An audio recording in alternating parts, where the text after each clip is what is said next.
দিন ধরে টানা বৃষ্টি হচ্ছে গোটা রাজ্য জুড়েই। মুর্শিদাবাদ জেলাতেও ভারী বৃষ্টি হচ্ছে। মুর্শিদাবাদ জেলার নবগ্রামের 5 গ্রামে ও 3 দিন ধরে এক টানা বৃষ্টি হচ্ছে, যার মধ্যে শনিবার রাত্রি থেকেই শুরু হয়েছে মুষলধারে বৃষ্টি পড়া। রবিবারেও একইভাবে মুষলধারে বৃষ্টি পড়তে থাকে। এই বৃষ্টির কারণে রবিবার সকালের দিকে অনেকে সমস্যায় পড়ে বলে জানা যায়, যার মধ্যে পিএসসির অন্তর্গত মিসলেনিয়াস পরীক্ষার্থীরা পরীক্ষা দিতে যাওয়ার সময় সমস্যায় পড়ে।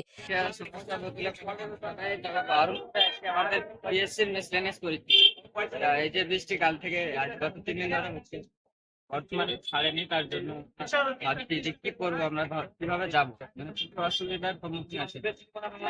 একটা ভবন খুলে আমরা দাঁড়িয়ে ছাড়েনি বৃষ্টি। আচ্ছা, এবং বাসের যোগাযোগটা সেরকম কিছু কিছু বাস বন্ধ আছে। আচ্ছা। তাহলে এখন যাবেন কিভাবে ভাবছেন? কিছু কি বিকল্প